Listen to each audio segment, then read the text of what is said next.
Ok, ok. Começou. Isso. Estou rindo aqui para não chorar, porque...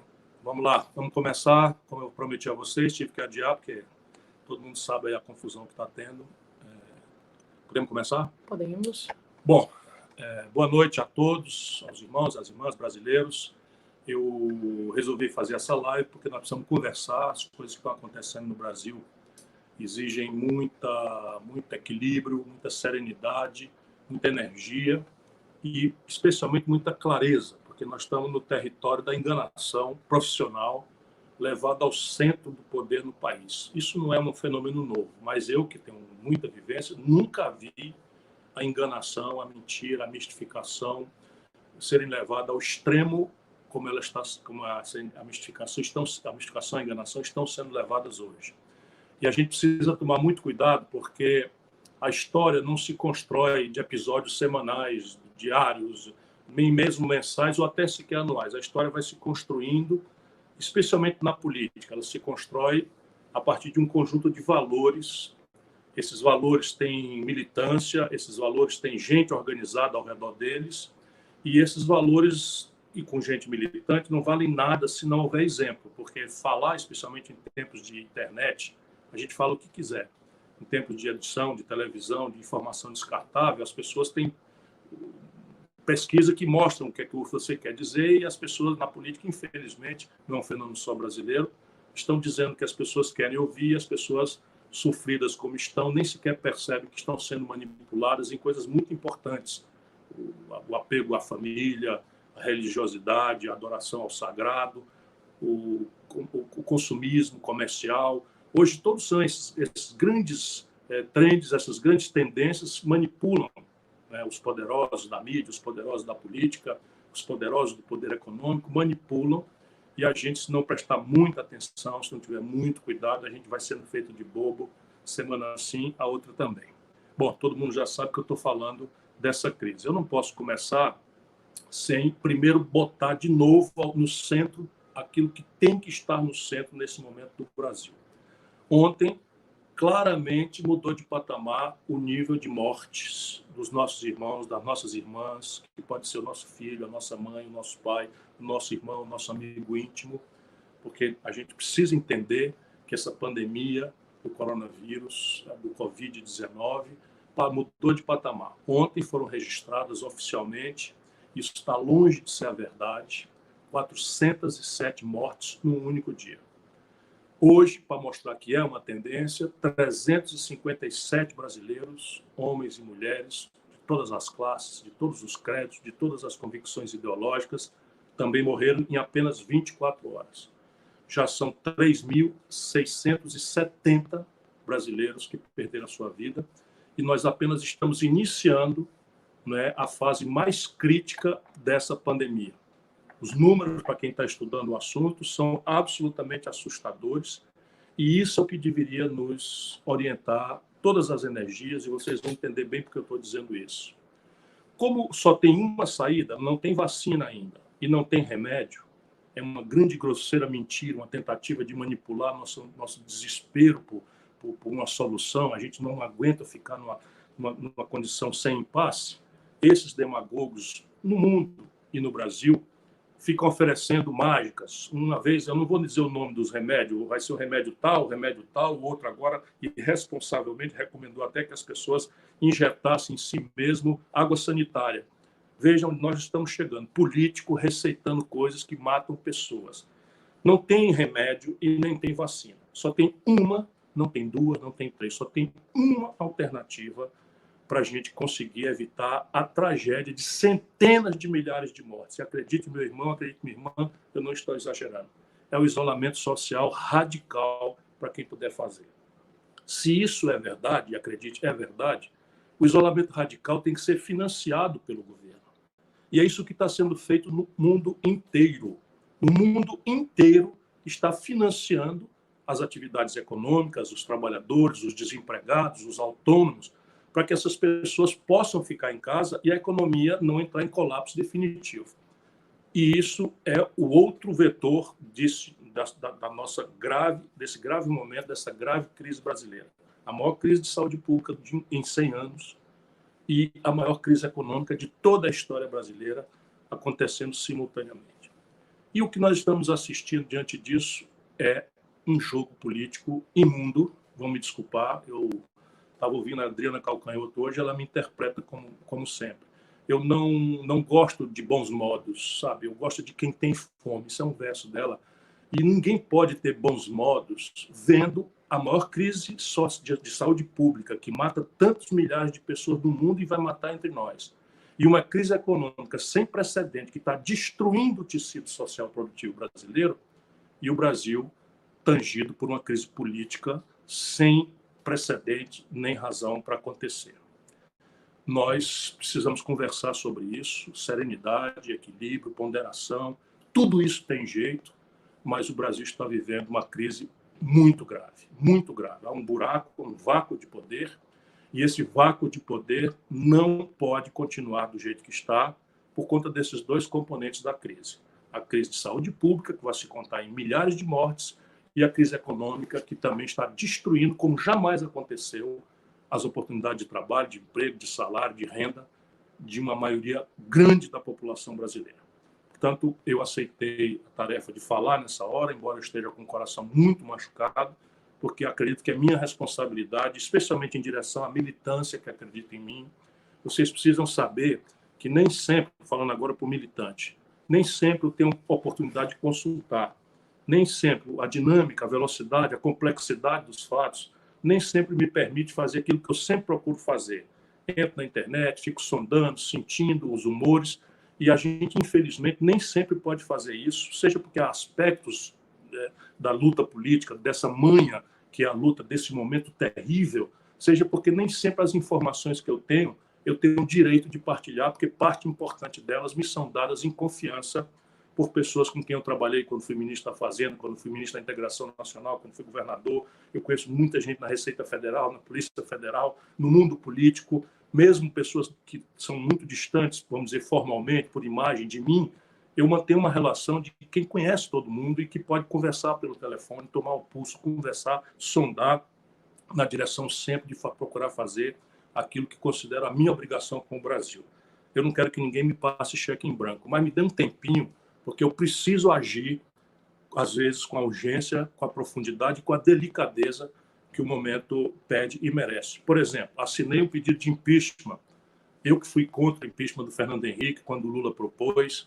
Eu que fui contra o impeachment da Dilma. O único pedido de impeachment, o único estado do Brasil que deu 2/3 dos votos contra o impeachment da Dilma foi o estado do Ceará, e eu tenho uma participação ainda que modesta nesse esforço.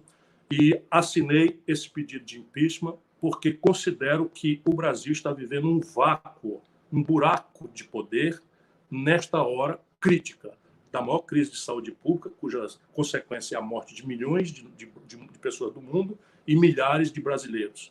E o vácuo político, que também está estabelecendo uma incapacidade de pagar, de indenizar as pessoas para que elas possam se prevenir ficando em casa, protegendo o tecido da economia e, portanto, os empregos, a renda e o salário das populações brasileiras.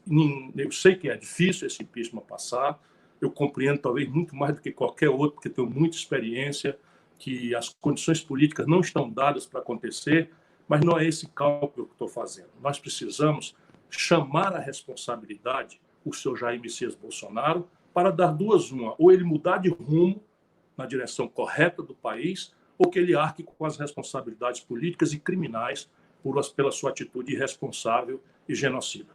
Enfim, sempre vou procurar me explicar, mas eu peço à militância que entenda que o momento é grave, complexo, delicado e exige energia, serenidade, malícia, habilidade, mas muita coerência e força moral. Vou responder as perguntas agora. A Gisele vai me ajudar mais uma vez. Ótimo. Bom, estou na quarentena, sou população de risco.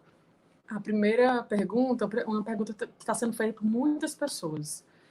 Impeachment ou renúncia? Qual o caminho? O melhor caminho é a renúncia. É aquilo que eu tinha pedido há muito tempo. Hoje, o ex-presidente Fernando Henrique Cardoso também falou isso, porque ele tem muita experiência. Pode não ser a pessoa mais respeitável, pelo menos para mim, em relação à condução dos destinos do Brasil, porque fez um governo que fez muito mal ao nosso país, mas ele conhece a vida brasileira. E ele sabe que um procedimento de impeachment, nessa hora, paralisaria o país 6 meses. Porque o impeachment é dado por um caminho que é o presidente da Câmara, por ato unipessoal, aceita ou não aceita a representação. A representação que nós fizemos não fala em fora Bolsonaro. Nós falamos em crime de responsabilidade, que basicamente são de 3 categorias. O primeiro crime de responsabilidade, atentar contra a saúde coletiva pela flagrante violação dos regulamentos da Organização Mundial de Saúde, dos regulamentos até a data expedidos pelo Ministério da Saúde e pelos decretos de emergência e calamidade e restrição de circulação de pessoas dos governos estaduais. Todo mundo viu o presidente Bolsonaro indo comer em padaria, isso é proibido, indo participar de aglomerações, juntar pessoas, tendo voltado dos Estados Unidos numa comitiva em que 23 pessoas testaram positivo, e ele criminosamente se nega a mostrar o óbvio. Se ele tivesse testado negativo, era muito simples para ajudar a população brasileira a mostrar o exame que é negativo. Mas se refugiou num direito seu, pessoal, de vida privada, de não mostrar seus exames. Só que um homem de Estado não deveria ter esses direitos, porque tudo que ele fala e diz é exemplar. Esse é o primeiro crime de responsabilidade, expor a saúde da nação brasileira ao genocídio de uma pandemia que está matando já mais de 50 mil pessoas nos Estados Unidos, e todos os indicadores são de que o Brasil parece demais demograficamente e com as dificuldades de um sistema de saúde incapaz de aceitar uma demanda tão violenta em tão curto espaço de tempo, como nós estamos, infelizmente, acontecendo pelo afrouxamento das restrições de circulação social que ele, Bolsonaro, estimula.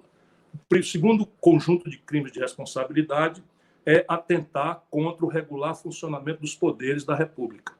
O Bolsonaro não disfarça de ninguém seu apetite autoritário, confraterniza com manifestantes na frente do quartel-general do Exército Brasileiro, confraterniza, faz discurso com pessoas que estão pedindo o fechamento do Supremo Tribunal Federal, o fechamento do Congresso Nacional, a volta do AI-5, que boa parte daqueles idiotas sequer sabe o que significa, mas que eu sou obrigado a saber. Significa censura à imprensa, significa restrição à liberdade de organização dos estudantes, de organização dos trabalhadores, proibição da autonomia científica, acadêmica e de cátedra das universidades, prisão sem forma, fim do habeas corpus e tortura e morte e exílio de pessoas. Isso é o que representou o AI-5 na história brasileira. Esse é o outro conjunto de crimes que o senhor Jair Bolsonaro praticou. E o terceiro conjunto de crimes se dá em relação à precarização ou ao atentado sistemático que faz contra a autonomia federativa. O Brasil é uma federação e o presidente Bolsonaro, sistematicamente, ao insultar governadores, apreender respiradores, restringir importações de respiradores e fazer violenta campanha contra a atitude dos governadores que estão em linha com a ciência e com a Organização Mundial de Saúde, comete o crime de responsabilidade. Isto é a dificuldade do impeachment. Nós precisamos fazer essa denúncia para que ele não pense que está impune. Mas se ele tivesse um mínimo de dignidade e um mínimo de compostura com a população brasileira, ele não faria o país passar por essa agonia que está passando, para além da grave crise econômica e da grave crise de saúde pública. Ele renunciaria. Mas renúncia é um ato unipessoal, unilateral, e tem a ver com dignidade que passa longe, infelizmente, na minha opinião, do senhor Jair Messias Bolsonaro. A segunda pergunta é: a democracia está em risco? Está. Democracia, meu irmão, minha irmã, não é um regime de concessão e nem é um protocolo formal. Democracia é um exercício permanente de conquista. O Bolsonaro está claramente tateando qual é o limite que ele vai encontrar para o seu apetite autoritário e golpista. Isso é uma coisa que a gente conhece. Quem conhece como eu de perto o Bolsonaro, quem tem a memória da sua participação no Congresso Nacional por 28 anos, quem tem a memória das suas entrevistas, quem tem a memória do que ele fala e pensa, sabe que o Bolsonaro não tem a menor vocação para a democracia, não tem o menor apetite para os freios e contrapesos, os entendimentos, contradições, dificuldades dos processos democráticos. Ele não consegue conviver com nada que represente controle, nada que represente crítica, é um paranoico, não é? E vive criando crises, porque tem esse apetite autoritário, acha que ser presidente da República significa virar um imperador dos tempos do absolutismo, que foi revogado ali na Revolução Francesa, e todo dia ele demonstra esse apetite. Já disse que o Brasil só vai mudar quando tiver uma guerra civil, que morrerem 30 mil pessoas, começando pelo Fernando Henrique Cardoso. Falar Fernando Henrique Cardoso 2 vezes na mesma entrevista. Enfim, mas o Bolsonaro vai tentar. Cabe a nós, né, a cidadania brasileira, especialmente nós que temos mais consciência, mais independência, não tenho rabo de palha, ninguém pode me pegar no contrapeso de uma denúncia de corrupção, nem de fisiologia, nem de qualquer tipo de distorção desses fetiches que ele agita, ajudar a fazer a população entender que esse processo de tentativa e erro está em marcha, mas que também nós precisamos dizer claramente que muitos de nós resistiremos. Quando, por exemplo, aqui no Ceará, nós reagimos ao movimento da milícia, que foi estimulada por ele, pelo Sérgio Moro, pelos filhos dele, e que chegou a matar 200 pessoas aqui, e as pessoas às vezes não quiseram entender, nós estamos aqui matando uma serpente no ovinho. Se nós não tivéssemos feito o que nós fizemos aqui, confrontar com força o esforço de uma milícia armada, que levou o terror, fechando escolas, fechando comércio, etc., etc., nós estamos dizendo, daqui para o senhor Bolsonaro, e eu disse na época que nós seremos o pior pesadelo, que quem se meter a rasgar a Constituição, a rasgar a democracia, vai encontrar resistência. Pode não ser uma resistência tão forte quanto aqueles que se consideram os donos das armas, mas alguém vai resistir na linguagem que for necessário resistir. E para esse jornalismo frufru do Brasil, que está na base de ter chegado a esse fenômeno do Bolsonaro, eu já disse e vou repetir, não será com flores que nós vamos derrotar o fascismo. Terceira pergunta, da Débora, do Rio Grande do Sul. Ciro, fale mais da simbiose entre Moro e Bolsonaro. Por que o rompimento? É igual com Guedes? Não, é diferente. O Moro é um ambicioso sem nenhum tipo de escrúpulo. E ele revela isso todo dia. Eu vou dizer de novo, hoje é o dia em que a grande mídia, né, está nos obrigando a escolher quem tem razão, o Bolsonaro ou o Moro. Não caia nessa, meu irmão. Aí, nessa briga do Bolsonaro com o Moro, a gente deve torcer pela briga. Não que a gente devesse desejar essa briga. Eu queria que a briga fosse contra o coronavírus, que a briga fosse contra a falta de respiradores, que a briga fosse contra a falta de leitos de UTI, que já estão obrigando profissionais de saúde a optar em quem vai morrer sem fôlego e quem vai morrer ou não vai morrer com respirador no Rio de Janeiro, em Manaus, em Fortaleza, em Recife, em vários lugares do Brasil e vai se espalhar pelo país inteiro. Essa era a briga. Mas já que o Bolsonaro, na sua irresponsabilidade, produz crises, nós não vamos cair nessa. A única coisa boa dessa confrontação é a própria confrontação. Por quê? Porque hoje pela manhã nós vimos praticamente vários capítulos do Código Penal serem ditos pelo ministro da Justiça do Brasil, ainda naquela data no cargo, como ainda está hoje, não foi escolhido seu sucessor, em que estava ali improbidade administrativa, estava ali crime de responsabilidade, estava ali advocacia particular, né, exercitada por autoridade pública, ali estava obstrução da justiça, ali estava, enfim, uma série de prevaricação, inclusive do próprio Sérgio Moro, que prevaricou. Se é verdade aquele conjunto de coisas que ele falou, ele não podia ter deixado para hoje, né, essa demissão a pretexto que está saindo para proteger a autonomia da Polícia Federal. E hoje nós já sabemos que o Bolsonaro disse que ele aceitava a troca do diretor da Polícia Federal se fosse feita em novembro, depois da nomeação dele, Sérgio Moro, para o Supremo Tribunal Federal. Portanto, nós estamos sabendo, por dentro das entranhas mal cheirosas, do que é bolsonarismo boçal, do qual o Sérgio Moro é parte fundadora. Agora, muitos ex-bolsonaristas estão querendo se apresentar na enganação, mas o Sérgio Moro é bolsonarista boçal fundador. Nós precisamos ter clareza disso para não cair de novo na construção de falsos heróis. Semana passada era o Mandetta, né? Já esqueceram o Mandetta, agora o novo convidado pelo Witzel, convidado pelo Dória, porque nenhum desses caras respeita a opinião pública brasileira. Nenhum deles respeita, todos supõem que nós somos todos um bando de idiotas. Cabe a nós mostrar que somos muito inteligentes. E é na inteligência do povo brasileiro que eu aposto. Então, veja, Um juiz nos Estados Unidos, na França, na Alemanha, jamais largaria a magistratura porque era popular, porque condenou um político. Não interessa aqui se o político era culpado ou não. Eu estou cansado de saber que Lula não tem nada de inocente. Eu estou falando do Moro. O Moro condena um político e, em seguida, vai ser ministro do político que foi beneficiado pela sua condenação. Isso não aconteceria em lugar nenhum do mundo. E diz originalmente quem é o Moro na origem. Né? Repetindo aqui. Hoje, o Moro faz outra coisa que um homem sério não pode fazer. Devassa conversas pessoais, privadas dele com o chefe funcional dele. Vocês imaginam, como eu sou um crítico azedo do Fernando Henrique, se eu resolvesse falar as coisas que eu sei do Fernando Henrique em confiança? Vocês imaginam, crítico como eu sou da deformação, da corrupção que o Lula, infelizmente, começou a sofrer, se eu, de repente, perdesse qualquer critério de caráter, de ética, e começasse a falar as coisas que eu sei do Lula e pelo Lula, em função da confiança que ele teve em mim? Isso não se faz. Isso representa falta de caráter. E nós assistimos isso hoje. Assim como o Bolsonaro.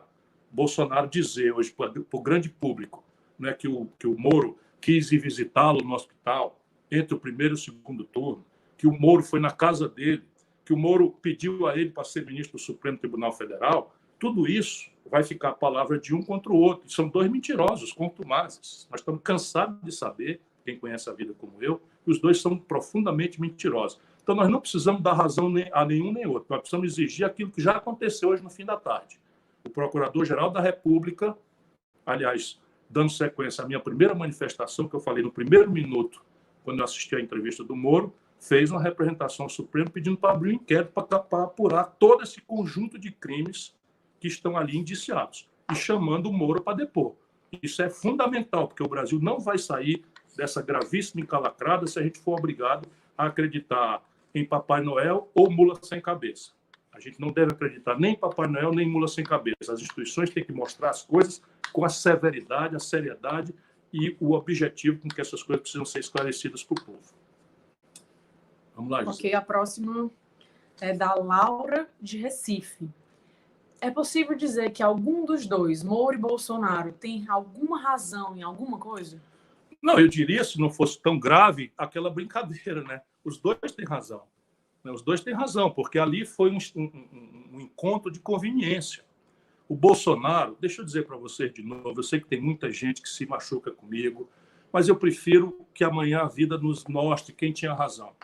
Eu conheço o Bolsonaro, fui colega do Bolsonaro 4 anos na Câmara Federal. O Bolsonaro, de honesto, não tem nada.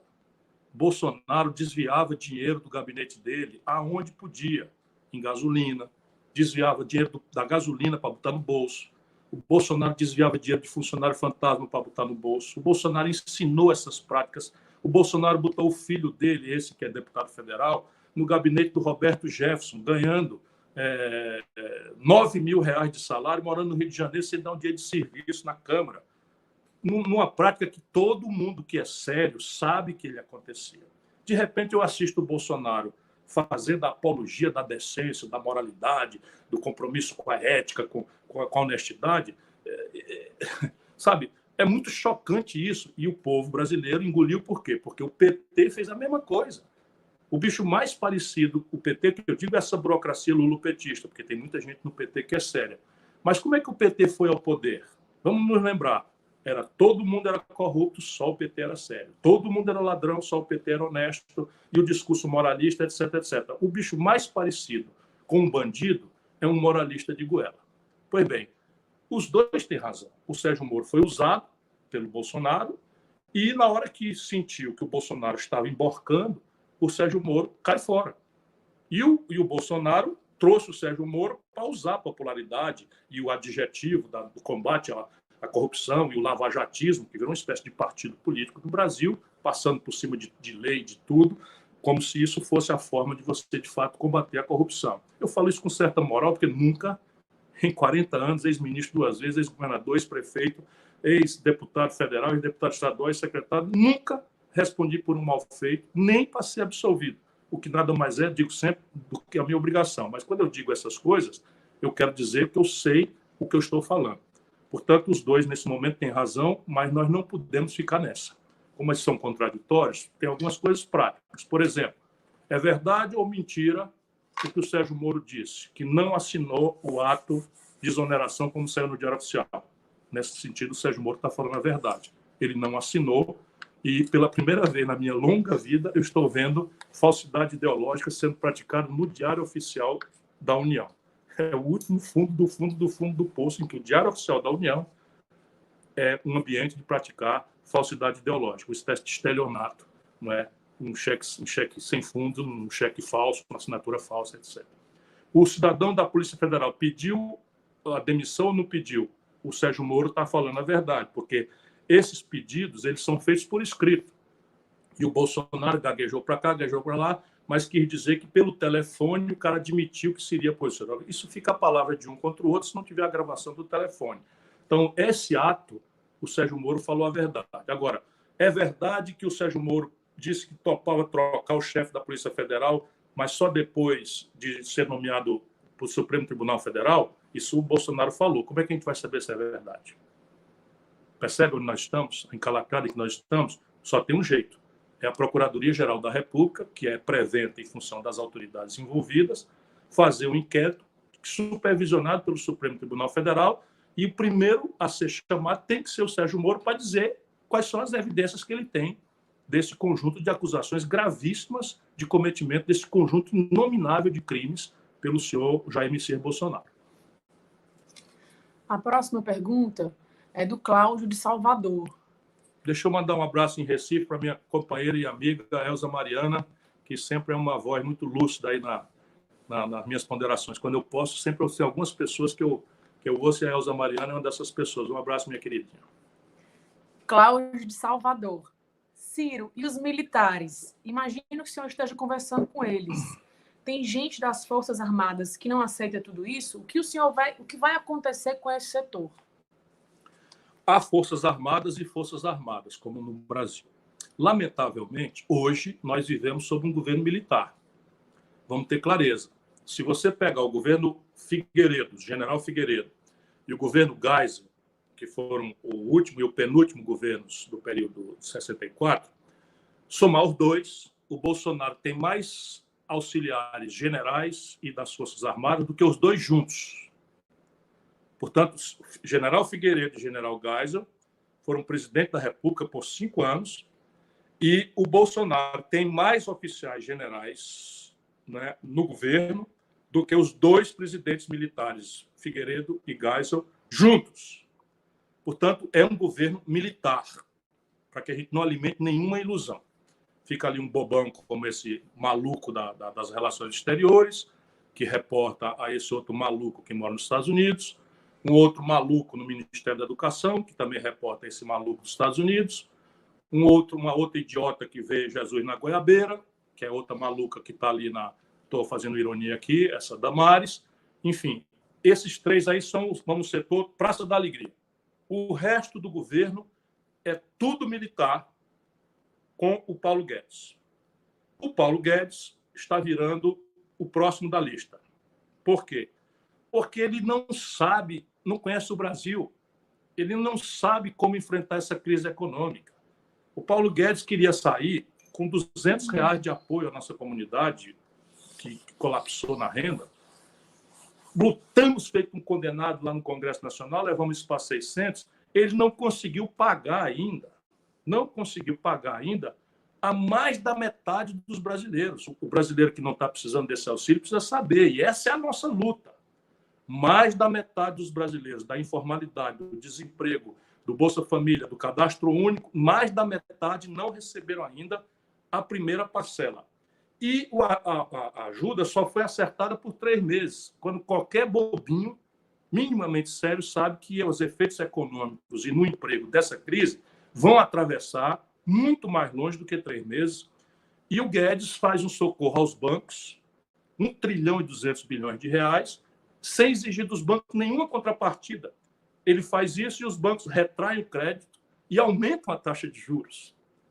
Porque o Guedes não compreende, não sabe e não tem ideologicamente nem sequer a capacidade de ter maleabilidade, como os americanos, os alemães, em todo mundo abandonou esse ideário de uma pseudo-austeridade, que não tem nada de austeridade, para tentar atravessar essa pandemia minimizando as sequelas sociais e econômicas terríveis e fatais que vão acontecer.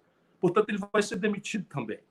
Ele já está com as barbas de molho, porque esse grupo de militares tem aí uma compreensão, né, muito rasa, muito superficial. É uma ilusão completa a gente imaginar que a formação militar prepara estadista.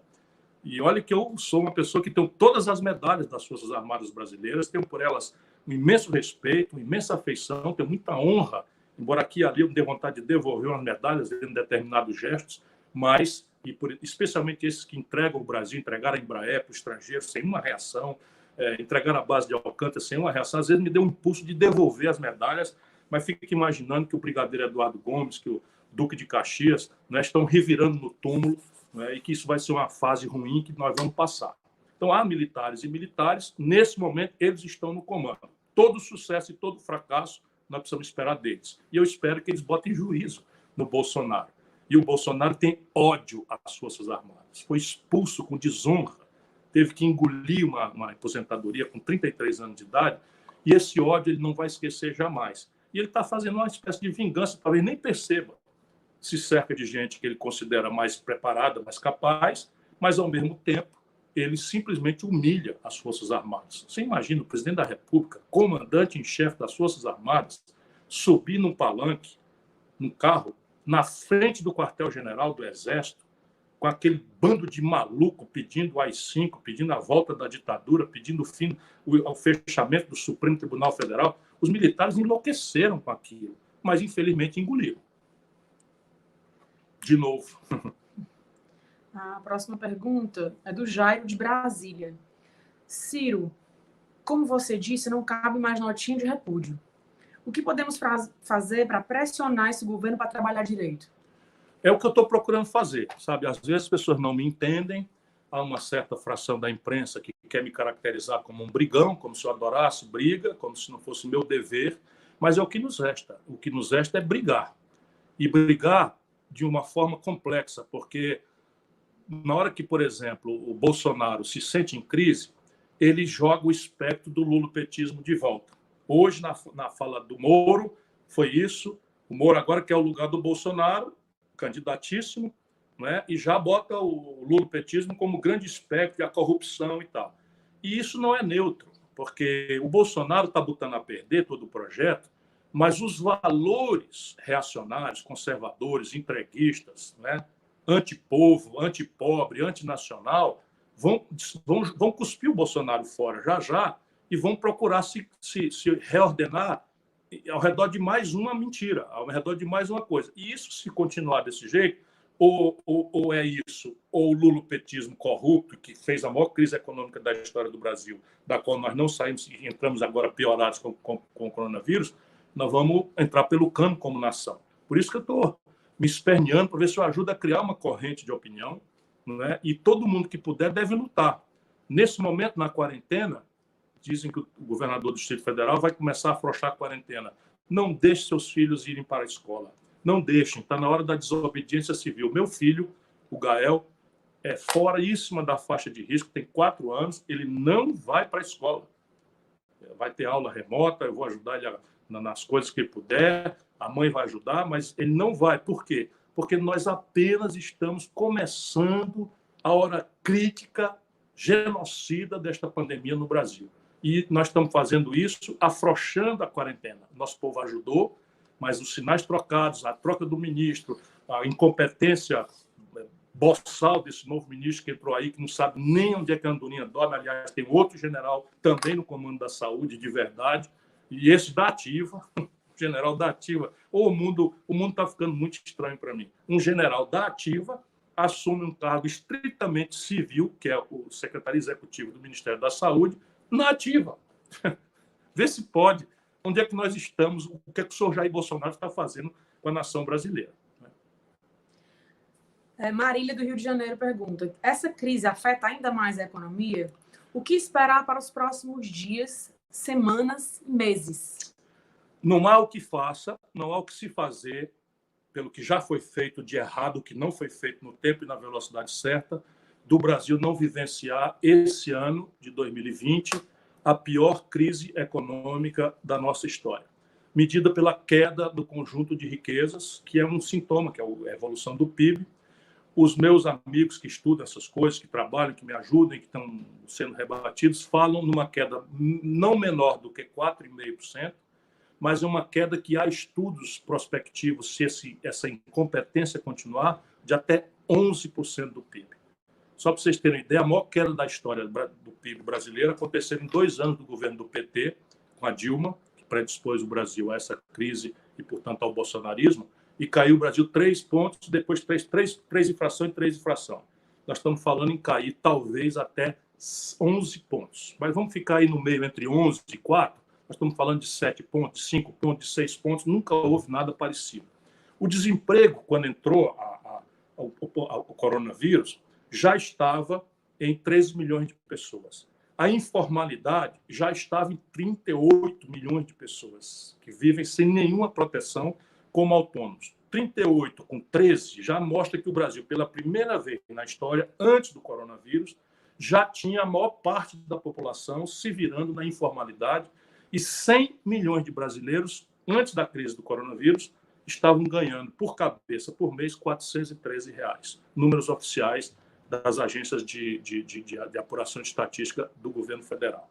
Vocês imaginam um quadro dessa coisa, 5 milhões e 500 mil pequenas empresas antes do coronavírus estavam inadimplentes.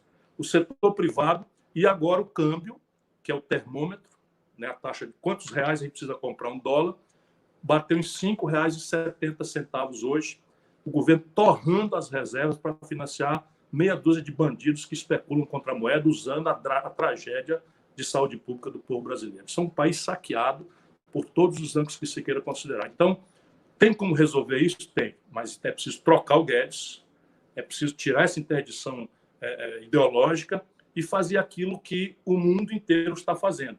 Qual seja, restaurar o crédito, ou seja, nós temos que tirar os bancos privados do caminho, pegar o Banco do Brasil, a Caixa Econômica, o BNDES, o Banco do Nordeste, o Banco do Sul, e irrigá-los com dinheiro do Banco Central, que está autorizado já para isso, e fazer com que eles emprestem diretamente às micro e pequenas empresas mediante a condição de retenção do emprego e manutenção de salário.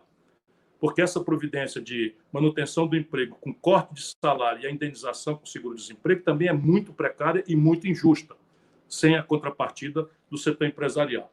E de onde é que vem o dinheiro? Na partida, o Guedes dizer que não tem dinheiro é ou mentira grosseira, que é o que eu acho que é, ou um despreparo que não cabe mais para quem já está 1 ano e tanto lá no Ministério. O Brasil tem hoje, deixa eu dizer para o Brasil inteiro, 1 trilhão com T de tapioca, 355 bilhões de reais guardados no Tesouro, no Caixa Único do Tesouro da União.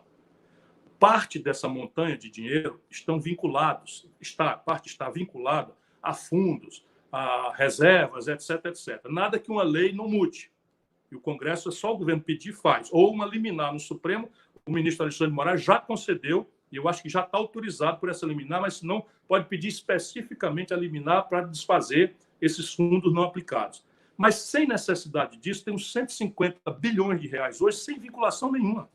Um mero colchão de segurança que o governo guarda, assim como as reservas cambiais que eles estão torrando para financiar meia dúzia de especuladores, quando podia usar para fazer um grande fundo soberano para refinanciar o passivo das empresas que aderissem a um programa de manutenção de emprego e manutenção de salários. Eu não quero ser chato, eu quero apenas dizer que tem saídas. Essas saídas o mundo inteiro está praticando. O Brasil, melhor do que o mundo, tem condições para fazer, porque são tantas loucuras, e, no limite, expandir a dívida pública nos 6, 7% do PIB são absolutamente suficientes para resolver esse problema. E no curto, médio prazo, consertar essa expansão, lançando um tributo sobre lucros e dividendos empresariais, que o mundo inteiro cobra, lançando um tributo mais progressivo sobre o imposto de renda. Eu já cobrei lucros e dividendos quando fui ministro da Fazenda, eu já cobrei imposto de renda de 35% sobre os grandes salários, que atinge 0,3%, um terço de 1% do povo brasileiro, e que o Fernando Henrique revogou os dois e o Lula, o petismo, manteve revogado. E você agravar o tributo sobre patrimônio acima de 20 milhões de reais, com a alíquota pequena, de 0,5% a 1%. Esses três movimentos juntos arrecadam 300 bilhões de reais por ano, mais do que suficientes para resolver o problema em 3, 4, 5 anos, que é o que nós precisaremos para tirar o Brasil dessa crise. A Joana, de São José dos Campos. Ciro, eu sou enfermeira. Nosso trabalho é Minha fundamental. irmã, que Deus te proteja. Me machuca ver gente defendendo o fim da quarentena. Mande um recado, Cirão, para o povo ficar em casa. Como é que ela chama? Joana, de São José dos Joana, Campos, São enfermeira Paulo. de São José dos Campos, no interior de São Paulo. Minha irmã, que Deus te cubra de todas as bênçãos possíveis, que te proteja, que te guarde, e em ti a minha prece que proteja e guarde todos os profissionais de saúde desse país. Eu me emociono porque eu não sou teórico dessas coisas. Eu estou aqui em Fortaleza, aqui eu sou ligado ao prefeito da capital, ao prefeito da minha cidade, ao governador do estado, e eu sei diariamente o drama que o nosso povo está passando, não é, por falta de leito de UTI. A gente corre, abre mais 10 leitos, abre mais 10, abre mais 20, já mais de 370 leitos foram abertos no Ceará e não dá vencimento. E o que a Joana está pedindo é o que eu vou pedir de novo, pedindo a Deus que ilumine a minha palavra. Esse vírus não tem partido, esse vírus não tem ideologia, ele simplesmente é um assassino que, uma vez se estabelecendo, mata a gente de qualquer idade, de qualquer classe social, de qualquer fé, de qualquer credo, de qualquer cor, de qualquer etnia, de qualquer concepção ideológica. Ele mata sem fôlego, mata afogado. Agora, pense junto comigo, você, meu irmão. A questão básica é a seguinte: se apenas um de cada 100 brasileiros for contaminado, nós temos 2 milhões de brasileiros contaminados. Se cada 5 desse milhão for contaminado da forma grave, precisando de respirador, de UTI, de máquinas e de profissionais, nós vamos ter aí 200 mil pessoas precisando de UTI, de respiradores. Hoje, no Brasil, tudo, juntando a iniciativa privada, os hospitais dos ricos, dos planos de saúde e do setor público, nós só temos registrado 44 mil leitos de UTI. Portanto, se 200 mil pessoas, eu estou falando aqui 1 de 100 e 1 de 100, que são os números mínimos, e todo mundo fala em 70%, eu estou falando de 1. Nós vamos ter 200 mil pessoas precisando para viver ou morrer de um leito de UTI, de um respirador, para não morrer afogado. Se essas 200 mil pessoas forem todas ao mesmo tempo para o sistema só tem 44 mil vagas. Entendeu? Por isso é que nós precisamos, para quem puder naturalmente, fazer a quarentena.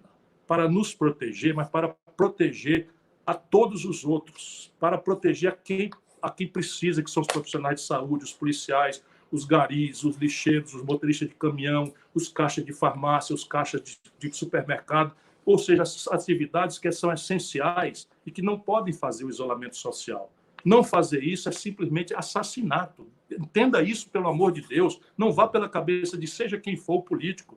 Examine se esses números que eu estou lhe dizendo são verdadeiros e científicos ou se é uma mentira que eu estou fazendo. Nos Estados Unidos, passou de 50 mil mortos hoje. Sabe quantas pessoas morreram no Vietnã, que foi a guerra mais humilhante que os americanos já tiveram? 53 mil. A gente, no Brasil, quando cai um avião, a gente fica todo mundo comovido, faz orações, faz não sei o quê e tal, etc. Sabe quantas pessoas morrem numa queda de avião? 150 pessoas. No Brasil, ontem morreram 407 pessoas. Hoje morreram 357 pessoas. Amanhã vão morrer, que Deus nos livre, mais outras 400 pessoas. Não é possível que a gente ainda fique pela cabeça de idiota da política, de bandido que só pensa em política e eleição. A próxima pergunta é da Fernanda, de Florianópolis. Bolsonaro será preso um dia? Se eu for presidente da República, cada um dos bandidos que estão nos dando essa tragédia no Brasil vai responder. Claro que o presidente da República não prende ninguém. Eu não sou o Bolsonaro para andar mentindo. Mas eu, presidente da República, puxarei a responsabilidade e indicarei ao Poder Judiciário e ao Ministério Público as responsabilidades de todos esses que estão expondo o Brasil a essa tragédia de saúde pública, antes de mais nada, e econômica na sequência, além do entreguismo traidor do interesse nacional aos estrangeiros. Gabriel, de Vitória da Conquista. Ciro, e a nossa imagem internacional? Como afeta a nossa vida? Hoje, Gabriel, infelizmente, o nosso país virou um pária internacional. Sabe aquela pessoa que tem bullying, que ninguém quer mais conviver? E isso tem traduções práticas. Por exemplo, o único país do mundo que tem excedentes dos reagentes químicos para o teste de coronavírus é a China. O único país do mundo que tem respiradores excedentes para vender para o mundo é a China. O único país do mundo que tem os monitores, os equipamentos excedentes para a UTI é a China.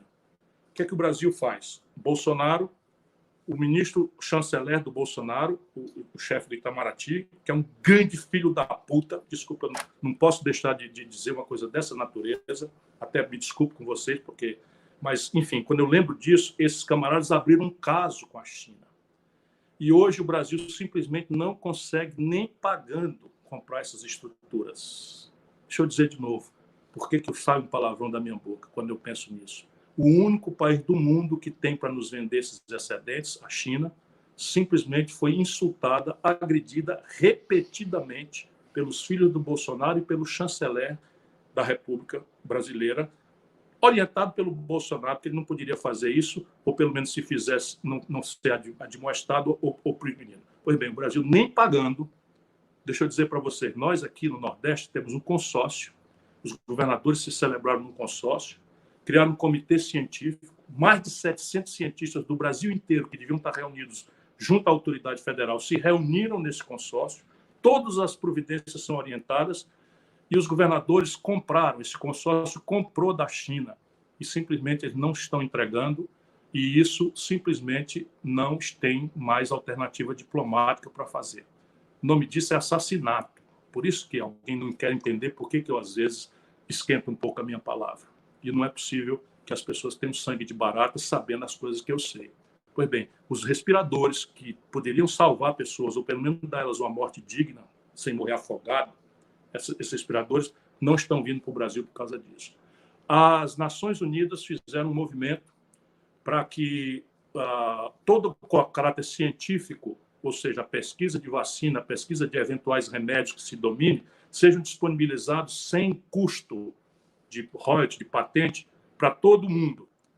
3 países ficaram contra essa providência. Os americanos, que querem proteger os dinheiros da sua poderosa indústria, o Brasil e o outro país, eu não sei qual é. Simplesmente nós viramos um marginal internacional pela conduta dessa gente. Hoje, a OMS também chamou expertos científicos para um grande entendimento internacional, para padronizar procedimentos, e o Brasil não foi convidado. A Karim, desculpa, Cruz, pergunta: Ciro, os estudantes estão apreensivos. E o Enem esse ano, como fica? Nós do PDT, através do deputado Edilvan Alencar, que é muito ligado à educação, já entramos com uma ação no Supremo Tribunal Federal pedindo o adiamento do Enem. Por quê? Porque existe uma brutal diferença de acesso digital.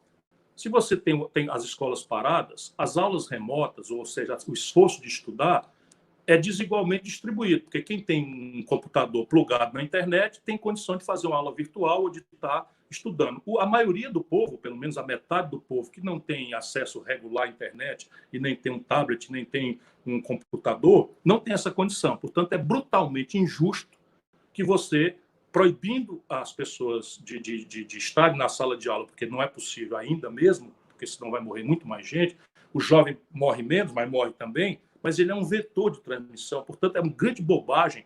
Outro dia alguém faz uma piada de mau gosto, é o seguinte, que você dizer que separa o jovem do idoso é como se você antigamente fumar nas últimas cadeiras do avião. Aquilo é um silo, né, de ar comprimido. Se você fuma lá na última cadeira, a fumaça vai circular no avião ou fazer xixi na piscina. Quer dizer, se você está na piscina, todo mundo, e alguém faz xixi num canto, é ilusão de que esse xixi não vai se contaminar para todo mundo. É mal comparando. A mesma coisa de você dizer que isolamento vertical, isso não existe nenhum estudo no mundo que sustente essa baboseira que o Bolsonaro introduziu, não é, permitindo que muitos brasileiros morressem e perdessem seus entes queridos por conta dessa irresponsabilidade sozinho no mundo. Porque o outro que estava defendendo essa aberração era o Trump, quando viu, mudou, voltou atrás, começou a arranjar culpado e criar caso com a China, mas eles podem. E nós aqui no Brasil entramos na mesma linha por vassalagem e por chassaquismo do governo Trump nos Estados Unidos. Portanto, nós vamos continuar lutando. O Supremo não deu a liminar, mas nós vamos continuar lutando. Tem outras iniciativas aí e eu espero que o Supremo, vendo a evolução das coisas, determine, em sede do mérito mesmo da ação, que seja adiado o Enem para que haja uma condição igual de disputa entre o pobre, que não tem internet nem computador, possa disputar em condição de igualdade com aqueles outros que têm computador e internet. Ciro, e a Embraer? A Boeing vai devolver? A Boeing está quebrando. Ela não vai quebrar porque os americanos, ao contrário dos brasileiros, do governo brasileiro, vão salvá-la com trilhões de dólares de dinheiro público. Já estão fazendo isso via compra governamental, via pretexto de defesa, etc, etc. Mas a iminência da quebra da Boeing demonstra quanto ruinoso foi esse negócio. E o que me leva à indignação é que o único setor de alta tecnologia onde o Brasil tem sobra, tem lucro de todos os setores, é o setor aeroespacial. O único setor, essa gente, coalhada de militares no governo, entregou para os americanos pelo preço do Copacabana Palace, o hotel de Copacabana, no Rio de Janeiro. A próxima é do Diogo, de Fortaleza. Ciro, onde você se informa? Quais as melhores fontes de informação nesses tempos de fake news? A CPI das fake news vai dar em algo? Túlio Gadelha, que é do seu partido, está atuando forte lá. A CPI vai dar. Sabe por que o Bolsonaro resolveu, no meio dessa crise, tirar o chefe da Polícia Federal tão desesperadamente, se arriscando nesse salto? Só por causa disso. Duas coisas. O inquérito que o Supremo Tribunal Federal abriu para apurar fake news deu claramente nos filhos do Bolsonaro, em alguns deputados ligados à boçalidade do Bolsonaro e, mais do que isso, mais importante, deram no dinheiro, na montanha de dinheiro sujo. Meu irmão, as informações que eu estou recebendo falam em 5 milhões de reais por mês de dinheiro sujo. Vamos descobrir ainda se tem dinheiro estrangeiro, desconfio que sim, para financiar a plataforma de WhatsApp, de Telegram e de Facebook, de Instagram, para mentir, para enganar, para difamar, para tentar destruir a reputação de todo e qualquer crítico do governo Bolsonaro. Eu, por exemplo, levo bordoada todo dia. Já inventaram que eu bati na minha mulher, já inventaram que eu estou ligado, sou usuário de droga. E qual é a outra, Gisele, que já inventaram de mim? Nem lembrar. Não são 3. Só não dá para inventar que eu sou ladrão, porque isso aí eles sabem que não dá e, evidentemente, eu me garanto nessas coisas todas. Estou só dando um exemplo, né, de como é que eles fazem. Como é que a gente se informa? Não se informa por nenhum lugar especificamente. Bota o pé atrás em tudo. Tudo. Aquilo que você está ouvindo de mim, bota um pé atrás. Quem vai pela cabeça dos outros é piolho, já dizia um ditado popular da minha infância. Então, como é que a gente se informa? Lê tudo. Explora o contraditório. Vê o mesmo assunto por 2, 3 ângulos diferentes e usa a tua própria inteligência. Em tempos de fake news, é apostar na nossa própria inteligência. Se você está vendo assim, muito fácil, vamos acabar com a corrupção, e o culpado de tudo que está aí é não sei o que e tal, aí pega um estagiário só porque é popular na televisão ou conversa mole, não sei o que e tal, vamos virar presidente da República. A gente paga caro, paga muito caro por isso. O Hudson, de Juiz de Fora... Sou cidadão honorário de Juiz de Fora, Hudson, seu conterrâneo. Verdade. Ciro, o Brasil tem saída? Ah, claro que tem. Deixa eu dizer aqui, ó, a base física... Desculpa, ele pergunta, podemos ter esperança, que é importante. Mais do que isso, nós temos que construir. Esse meu novo livro já está na editora. E, em um certo momento, eu também sou rondado pela decepção. Imagina, 62 anos de idade, já fui candidato 3 vezes, aí vejo um cara como o Bolsonaro ganhar a eleição, aí depois o Bolsonaro, uma tragédia dessa, eu vejo as conversas mole, a imprensa inventando, imprensa não, a parte da grande mídia já inventando, aí o Luciano Huck vai ser presidente, aí o Moro vai ser presidente, eu fico pensando, meu Deus, o que é que eu estou fazendo nisso aqui? Mas eu demoro muito pouco nessa tristeza, não é? Aí eu faço logo, transformo isso em revolta, para vir aqui lutar, que é o que eu estou fazendo agora, e esperança. Mas esperança boa não é aquela que a gente tem achando que o futuro vai chegar. Esperança vem de espera. A gente não deve esperar. A melhor forma de ter um futuro melhor é tomar ele nas mãos e construí-lo. Isso está escrito lá no meu livro. E o livro, ele diz por onde. E veja por que eu tenho segurança disso. Nosso problema é político, base física. Maior estoque de terras agricultáveis ociosas do planeta, maior biodiversidade do mundo, maior província mineral ou segunda maior província mineral do mundo. petróleo a contar de gente besta que não sabe onde está e sempre será uma vantagem pelo menos pelo próximo meio século. Base física para energias alternativas, bioenergia, álcool, biomassa, ou energia eólica, ou energia solar. Vocês imaginam um país como o Brasil. Isso aqui é a base física. Base humana. O Brasil é o maior melting pot, que é os sociólogos chamam, os antropólogos chamam, é a maior nação mestiça do planeta. Isso, às vezes, é debochado por uma elite que é branca, que ainda tem a memória escravista. Outro dia eu vi uma assim chamada empresária de Curitiba dizendo que nós deveríamos marcar as pessoas que estão a favor do isolamento social com uma estrela de Davi. Opa, não foi com a estrela de Davi, foi com uma fita vermelha, que elas deviam ser proibidas de comer, de tomar remédio, porque não estão participando. Esse é o problema do Brasil. Nós temos nazistas, como essa senhora, mas a esmagadora maioria do povo brasileiro só tem um defeito, umzinho. E nisso ele não é culpado, é vítima. É a desinformação. É a ignorância manipulada pela direita e pela esquerda. Se você bem reparar, o lulopetismo corrupto e o bolsonarismo corrupto só sobrevivem se a base for a ignorância. Portanto, viva. Se nós temos base física, nós temos base humana extraordinária, e o nosso problema é informar a população, vamos educá-la, vamos ajudar. E aí não é com conversa fiada, é ideia, em vez de salvador da pátria, apostar em projeto. Nada sério se faz no lapso de uma vida. Na ideia, militância e exemplo, porque conversa fiada também não leva ninguém para frente. Bom, acho que já falei demais. Muito obrigado a todos. Ainda tem mais um aí? Perguntando aqui do livro, lembrando que é da editora Leia. A editora Leia já está com os originais, então, já revisados. Vai ser lançado. Agora me pegou. Bom, é breve. Né? Vamos lançar breve. O livro assim, dos meus livros, o que eu mais estou entusiasmado, o que eu mais gosto. É um livro que você pode ler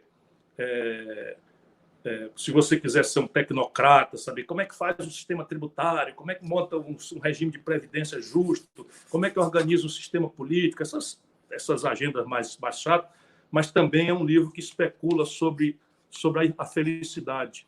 Né? Sim, a felicidade. Nós estamos na vida para ser felizes. Não é nosso destino essa humilhação nacional que nós estamos passando. Não é destino do povo brasileiro esse sofrimento, sabe, de pagar um terceiro turno de trabalho no ônibus, pulando na catraca às vezes porque não pode pagar a passagem, procurando emprego, se humilhando. Esse não é o nosso destino.